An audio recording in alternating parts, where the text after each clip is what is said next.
Greetings, greetings, greetings, and welcome to, ooh, I'm lost track of which episode this is, but we are in another episode of Black Women Are Dope AF, and this is a storytelling series that I've created so that we can maintain and understand and remember who we are so that we can resist erasure and actually claim our own story in the midst of everything that is going on so that we can have an archive of our stories across the board of Black women across the globe who have done incredible things for our community and incredible things for their families and for all of us really.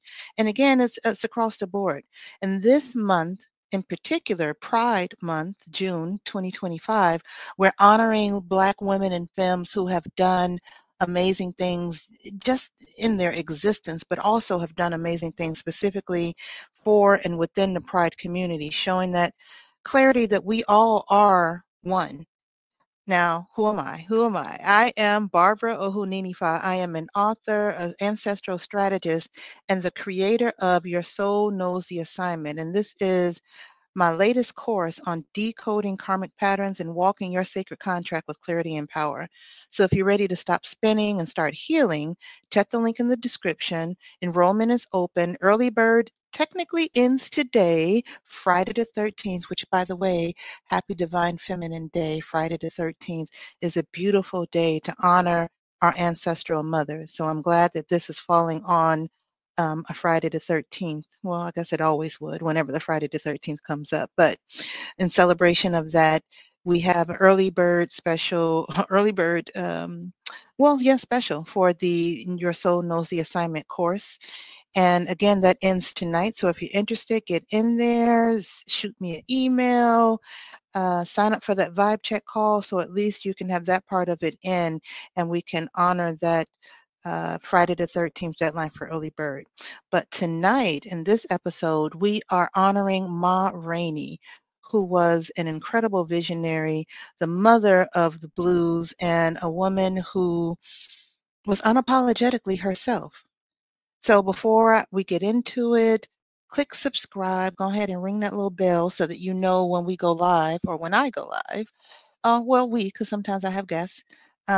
With any of these Black Women Are Dope as Fuck series, as well as any of the other content and information that I share. We just did a live stream a couple of days ago for the full moon in Sagittarius. It was a whole vibe, y'all. It was beautiful. So I taught a little bit, and we also dived into a ritual to release some of the fear and shame and feelings of unworthiness that many of us carry and walk with. And it was and has been a beautiful full moon for releasing that. We're still in that energy, so if that's your vibe, definitely go and check that out. But again, subscribe, like, share, ring the bell so that you know when we're live with more information and more content and more vibes. Yes, yes? Yes, yes. Thank you. So let's get started. We're talking about, again, Ma Rainey, who was the mother of the blues. She was the epitome of queer blues dopeness. She gave no F's what anybody had to say or think. So let's talk a little bit about her story. And that's the flow of these series. I talk about her story, um, about her origin story, her family, her background.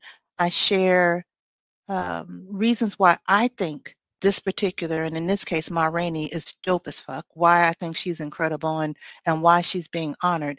And again, as always, I encourage you to do your own research and come up with your own understanding and explanation why any of these women are dope. We've been honoring them all since not Black History Month. We did another series in Black History Month, but since March, Women's History Month.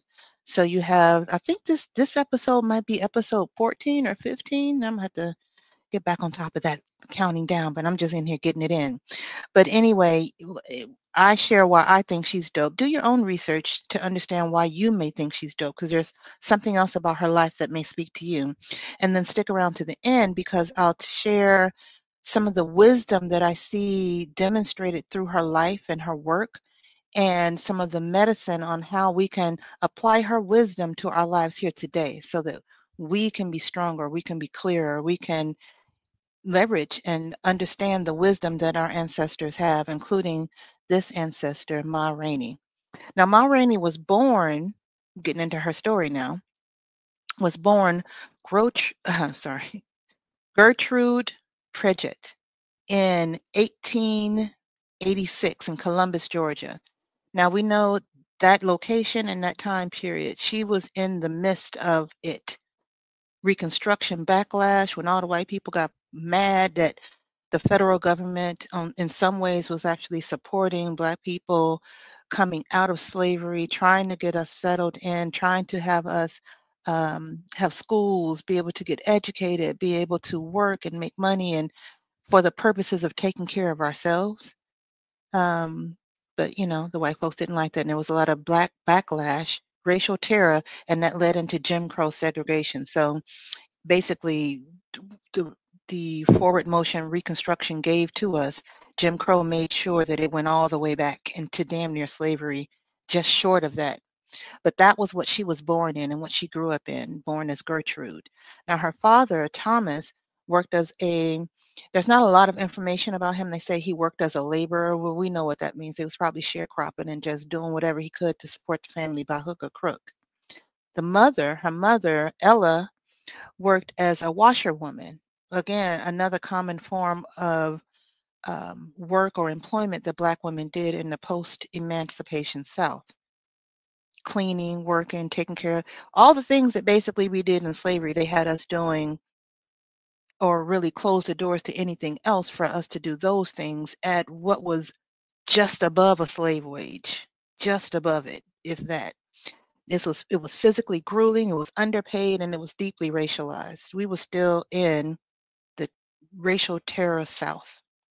Now, Ma Rainey began performing in her early teens, somewhere between 12 and 14, and she did local talent shows and church events, and she officially joined what was called Rabbitfoot's Minstrels around 1904. And this was a well-known vaudeville troupe that toured the South. And her first known stage performance was at the Springer Opera House in Columbus, Georgia. She stood out. She had a voice, she had stage presence, she was fearless. And she became one of the first Black blues singers and among the earliest to actually record. Later on, before she became that, she married William Pa Rainey. She was around 18, and they performed together um, as Rayleigh and Rainey. So he was Pa Rainey, and she became Ma Rainey. That was their traveling act.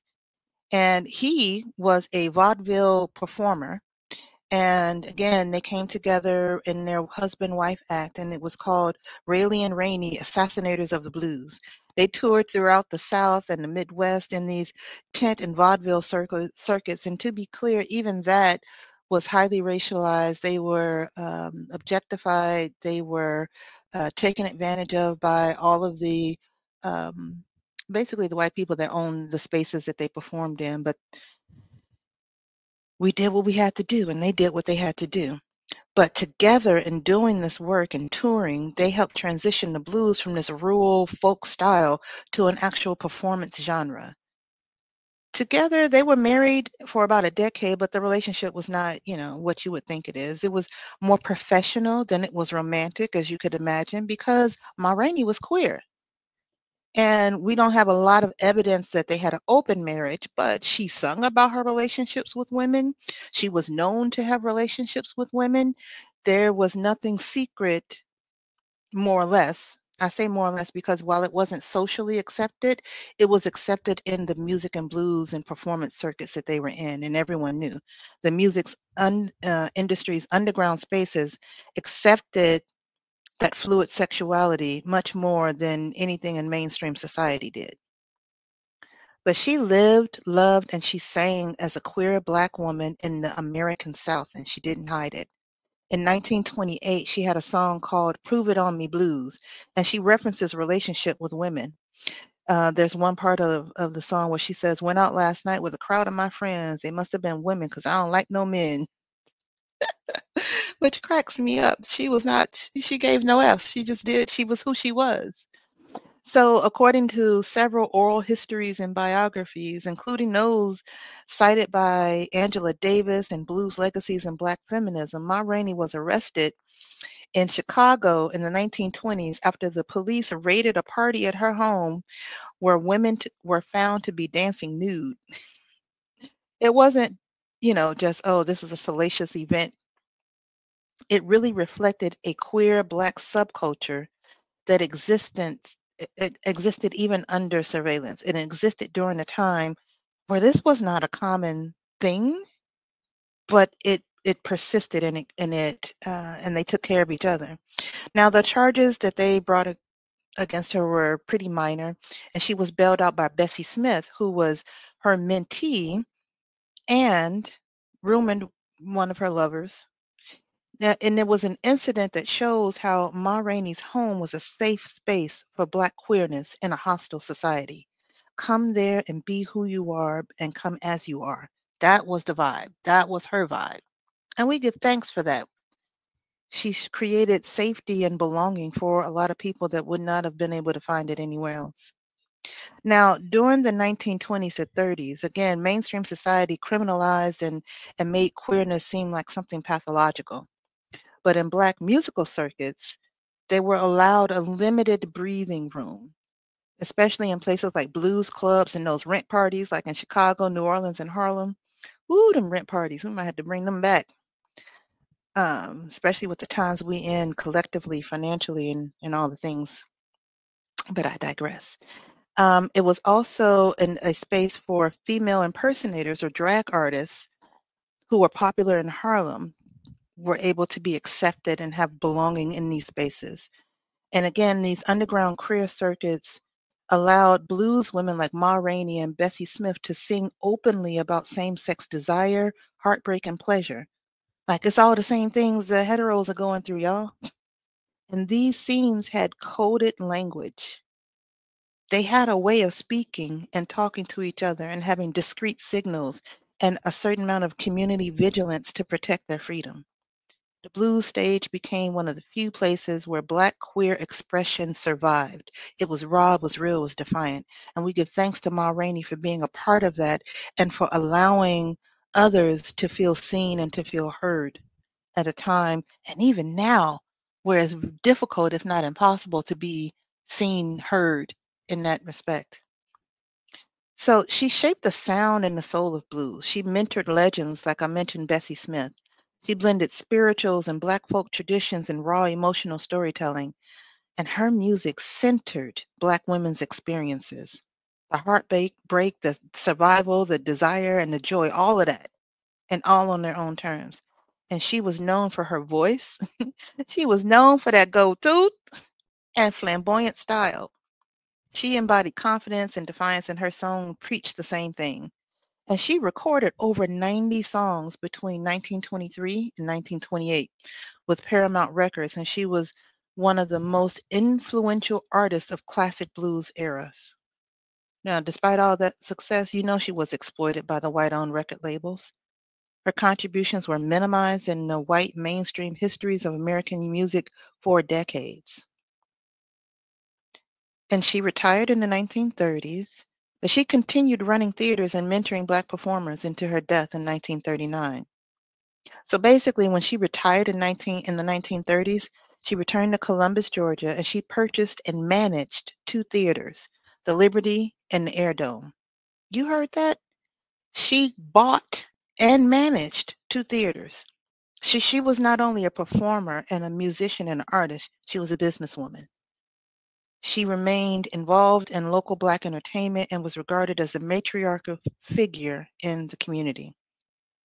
And she winded up dying at age 53 of a heart attack in December 1939. And we give thanks and we give praise and we pray that she was welcomed into the ancestral realm. I'm sure she was, with celebration and jubilation. And we give thanks to Ma Rainey for the work that she did, for her tenacity, for her living on her terms and giving no fucks at a time where that was not a safe thing to do at all.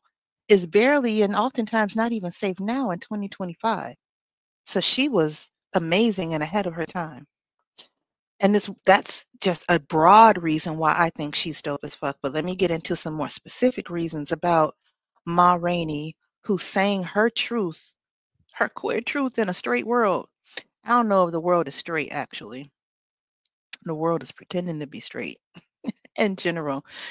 But she dared to be openly queer, and she put it on wax. It was an era where queerness was criminalized. I can't even say it was an era when, because is it not now? But she used her music as a testimony. In 1928, again, that song "Prove It on Me Blues," where she spoke specifically about her appreciation of women, and it wasn't coded. Her music was a confession and confrontation. She performed in suits, honey. She flirted with women on stage, and she refused to hide. She said, "I'm gonna be who I am." She was fluid in her gender expression, and her defiance predates the Stonewall era, which we'll talk about in a couple of weeks. Predates that by 40 plus years. I also think she's dope because she made space for other queer women in the blues underground. That Chicago house party raid where she was arrested, she showed how she created physical space for queer freedom. Now, that was just the one they raided. Imagine how many times and how often they had these parties where people could just be free, where people could just be. And I wonder, because they had been having them for a while and they'd been successful, how they ended up getting targeted for a raid. I'm just saying. We don't ever know. She also was rumored to have intimate ties with Bessie Smith. I mean, but that was their business. But in general, queer Black women's circle in the 1920s and 30s was real, was rich, and it was resistant, even if it wasn't recorded by formal history. We see now they're trying to erase actual factual things that happened and that are happening, and we have to resist that erasure. That's part of the reason for this series, so that there's more documentation. Now, there was movies and there have been books written about Ma Rainey. Definitely go and check that out. I think there's um, Chad Boseman starred in,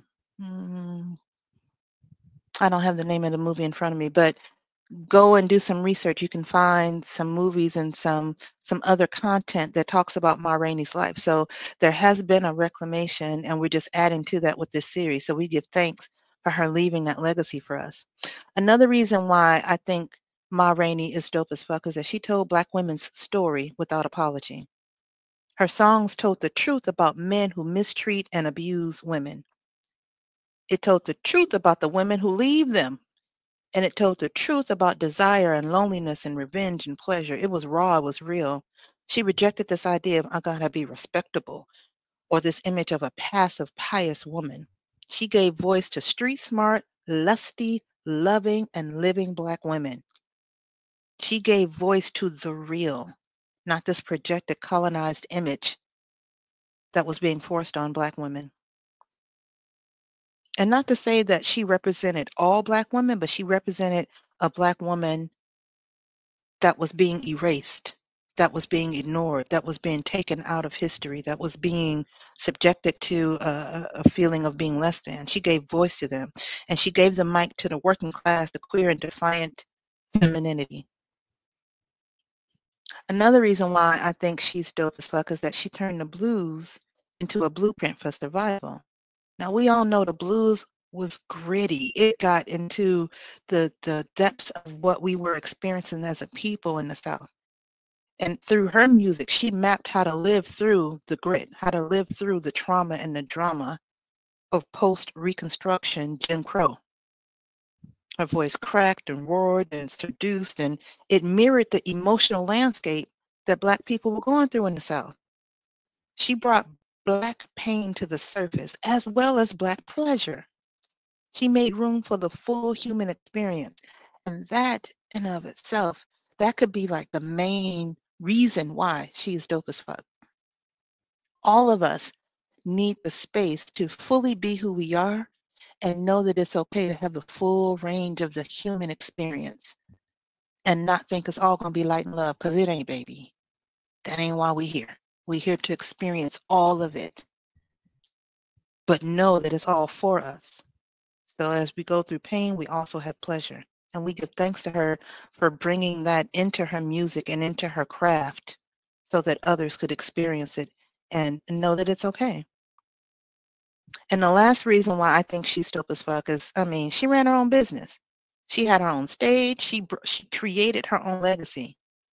After recording more than 90 songs, she retired on her own terms.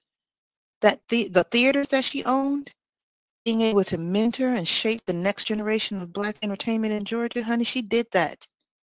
And she defied the white-owned music industry because she was able to live independently and she invested in Black culture. She took care of her people. And we give thanks for that. We give thanks for Ma Rainey, for her boldness, for her creativity, for her tenacity, for her realness, for her uniqueness. We give thanks to Ma Rainey, and her birth name is Gertrude Pridgett. We give thanks to her, child of Ella. We give thanks to Ma Rainey, aka Gertrude, or Gertrude, aka Ma Rainey. I wanted to mention her birth name.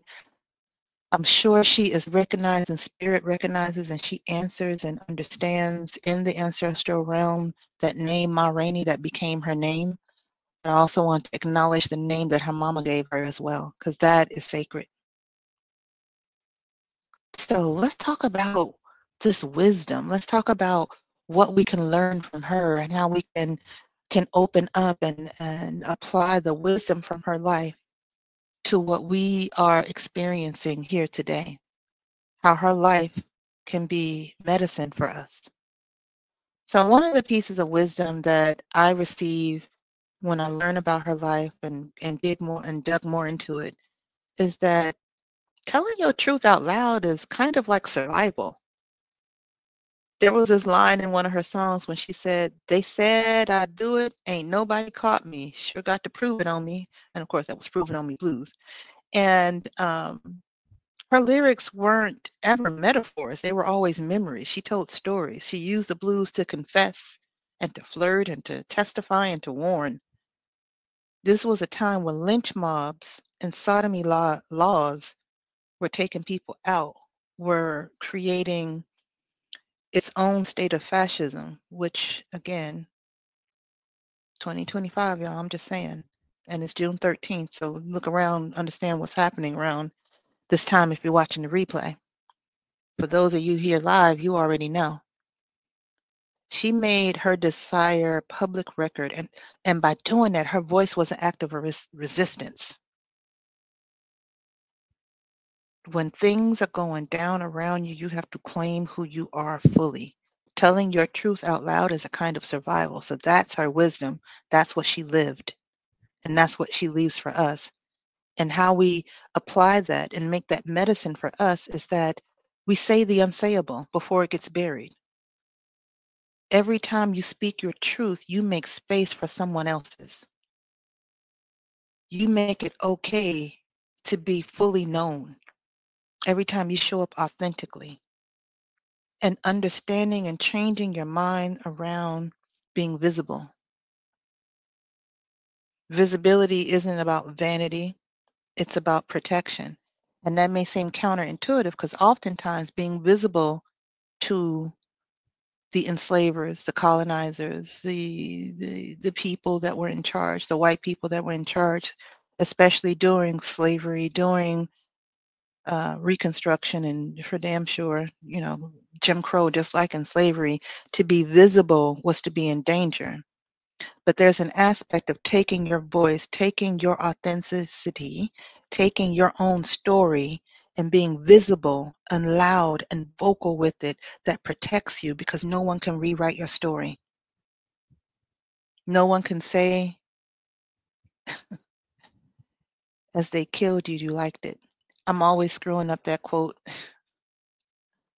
I'm always screwing that up, but the sentiment is if you speak your own truth and you tell your own truth, they cannot say, oh, but that's what they wanted, which is what they're trying to do now in the world.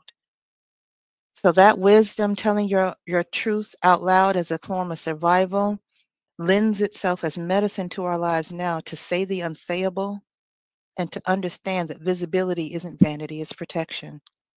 Speaking your own truth enables you to open up space for more of your own truth and somebody else's. And we give thanks to Ma Rainey for living her life in such a way that left us that wisdoms that we could turn into medicine. Another piece of wisdom that I receive as I look at Ma Rainey's life and consider her and actually even tap in is that the world can't shame you if you name yourself first. There's a line where she says, I've been mistreated and I don't like it.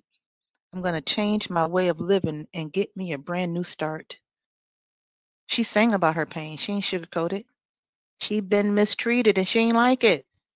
She named bad lovers. She broke her own heart and she came back swinging. She didn't let patriarchy, poverty, or homophobia write her story. She sang her story before they even had a chance to. The world can't shame you if you name yourself first. And this is not about self um, deprecation. This is about claiming all aspects of you. This is about doing that shadow work. We talked about that in the live stream for the Sagittarius full moon. A lot of that was about the karma that we come here with, the shadow work that we come here with, and a lot of understanding your soul's assignment, which is at the core of the course that I mentioned at the beginning.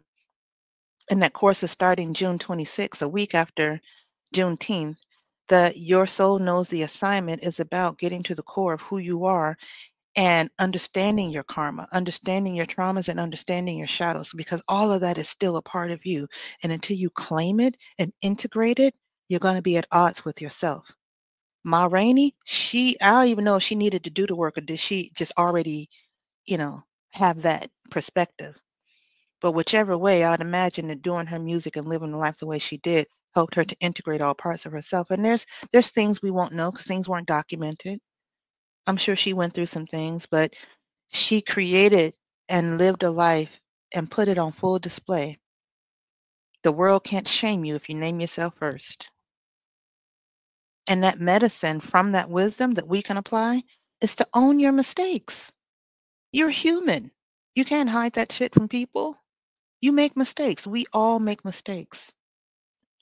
And sometimes it takes us a few years to realize, damn, back then I was really on some bullshit. Or I really did. That was really wrong. But you own it. You don't run from it. You don't try to pretend like everything is good. Nobody is perfect. I don't even know what perfect is. It's a useless word in the human vocabulary. Yes, I said human, because I don't even think, well, let me not get into too deep a topic on that. But the point is, own your mistakes, laugh at your scars, laugh at your mistakes. Owning your mistakes does not mean to beat yourself up about them. It's just to know, honestly, I did this, I did that. Forgive yourself for them and be able to know, damn, okay. Get the wisdom from the mistakes that you made, just like we're getting the wisdom from Ma Rainey. And let the heartbreaks that you've experienced be a part of your autobiography, not your silence. If you've gone through some shit, and I'm a testimony to that, honey, just look at all the content on this page and my books. Your girl been through some things, and my ancestors pushed me hella hard because I didn't want to do any of it to claim all of that because it was all for a purpose so that I could help others through their heartbreaks, through their challenges, through their dark nights of the soul. So you got to face and incorporate all of that. And the more you tell the truth, once again, like before, the last wisdom in medicine, the more you tell the truth, the more you open up space for others to tell their truth. With this medicine, the more you tell the truth, the less power shame has over you. We talked a lot about shame in the last live stream as well for the Sagittarius new moon. Shame is insidious. It is sneaky. It finds its way into so many thought patterns, so many behaviors, so many actions that you don't even know are solely because of a deep-seated shame that you feel. And Black folks, oppressed folks, all over this planet, but I'm speaking specifically to Black folks in the United States because that's where I'm at. That's where my lineage is in this lifetime. Have so much shame embedded in us from centuries and generations of being treated less than, of being told we were less than, of being brutalized, of being oppressed, of being traumatized. All of that has had an impact on us. All of that is there, and there's an underlying shame that we all have to face so that we can clear it out. The more you tell the truth, the less that shame has power over you. So the overall medicine is that self-narration is self-defense. Tell your own story. That's your defense. Telling your own story, writing your own narrative, claiming all parts of yourself and being unapologetic about it. That is how you protect yourself. That is how you move forward. That is how you grow and expand. And we give thanks to Ma Rainey for living a life that demonstrated that to us. She was gone too soon. 53 is too soon, if I may say so myself. But she lived fully. I bet when she went, she probably had more plans, but for the life that she had led, she didn't have as many regrets as you would think. And we give thanks to Ma Rainey. And the last piece of wisdom that I'll say and I'll mention is that looking at her life, she reflects that you can be a multitude of things. You can be soft, loud, you can be queer, straight, you can be black, you can be brilliant, you can be all the things. You could be a business owner, you could be a creative, you could be an artist, you could be a teacher, you could be a builder, you could be all of these things. And you don't have to choose one path because you can do it all. She said, they call me Ma Rainey. I know it's true because I can sing the blues and I can run it too, which is exactly what she did. She was a performer, a creative, an artist, but then she bought them theaters and ran those. So she did that and mentored others. So she did all of that. She was the first Black woman to front her own blues band. She made her money, she kept her name, and she gave no apologies. she was a queer, she was queer and a capitalist. Femme and free, fierce and funny. Every time I read some of her lyrics, I'll be like, wow. I say read because listening to it and then reading is two different parts of my brain when I do that. Reading it goes in a different way than listening to it. They work together, but differently for me. But the medicine from that broad spectrum of identities that we can all hold is that you don't have to pick between your identities. You can wear them all. You are allowed to be both art and architect. And then you can just let the world watch you while you thrive because you be in all the things unapologetically. And trust and believe if you are all those things, if you allow yourself to be all those things, because it's not an if. No one is just a very straight, one dimensional view of a thing, of a personality. We are all very complex beings who grow and learn and change and morph along the way of our lives. But if you accept and claim all of you and you express all of that unapologetically and you narrate your own life unapologetically and you speak your truth and open up the doors for other people to speak your truth, trust and believe that those who have not let themselves be free yet will hate on you because you're demonstrating a level of freedom that they don't understand. On levels within them, they envy. As Bia says, don't hang with jealous bitches. That's a weak disease. I'm just saying. But the medicine, overall, what I'm saying is with this last piece of wisdom, how we apply it is that the medicine is that you are not too much. You are just in tune. You are in tune with what your soul assignment is. It comes back to that for me so much. Your soul knows what it chose, who it came to be, what it came to do, what it came to learn, because you came to learn. Because you could have just been an ascended master helping people out. You can help people in that way.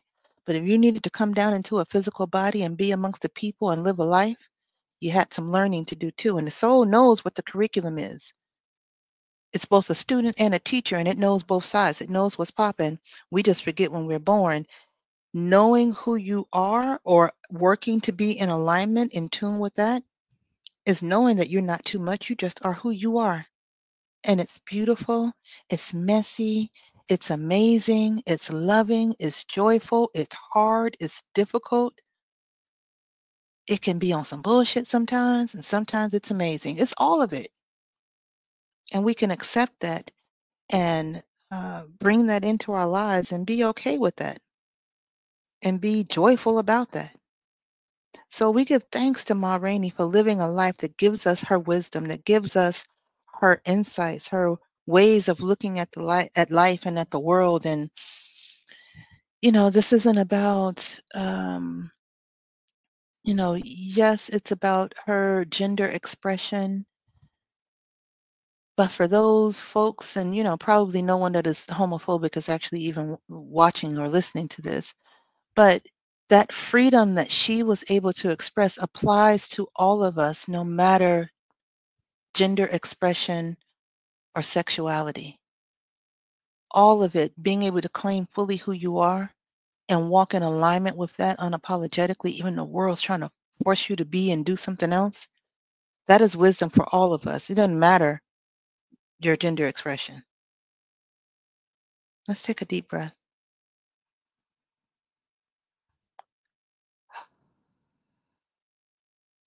We give thanks to Ma Rainey for all that she taught us, all that she expressed. We give thanks for the brief time, the 53 years that she was here on this planet with us, and the legacy she left behind in that time period. 90 songs, 2 theaters. We give thanks. She broke away and understood who she was, and she lived it unapologetically. And through her music, through her beingness, through her community, she opened the door and allowed other people to be who they are as well. That was her assignment. And I guess at 53, her assignment was done. And we give thanks for her. So, as I mentioned earlier, there is a course that I am starting. It starts June 26th, a week after Juneteenth. It's called Your Soul Knows the Assignment. And that's how we prepare for our journey. It's how we figure out and understand and reclaim our soul's assignment. We deep dive into our karmic debts and patterns. I have another video here on YouTube that talks about in depth the definitions and trying to understand karma versus karmic debts versus karmic patterns versus karmic archetype, which is the form of hero or heroine that you hear with all of the wounds, all the trauma that you're here to perform for yourself and your bloodline and humanity, really. It's how we prepare and it's how we reclaim our sacred path. So if you're ready for that, definitely apply. I have early bird pricing and bonuses and things that end tonight. So try to get in and at least schedule your vibe check call tonight. And that's what I'm doing. I'm doing vibe check calls. So it's going to be a small group. And we're going deep into a lot of karmic and shadow things. So it has to be a group that is going to work well together and that this is actually for, because there may be different offerings, different people, different modalities that are more relevant for what you may be going through. So we're going to get on a call, do a little vibe check and see if it works. Check that out. It's in the description. Try to get that scheduled today so you can get all of those bonuses because it is, as I mentioned in the beginning, Divine Feminine Day, Friday the 13th. Yes, we give thanks to the ancestral mothers who came before us, the original woman, the first woman on the planet who gave birth to humanity. We give thanks. Let's take another deep breath.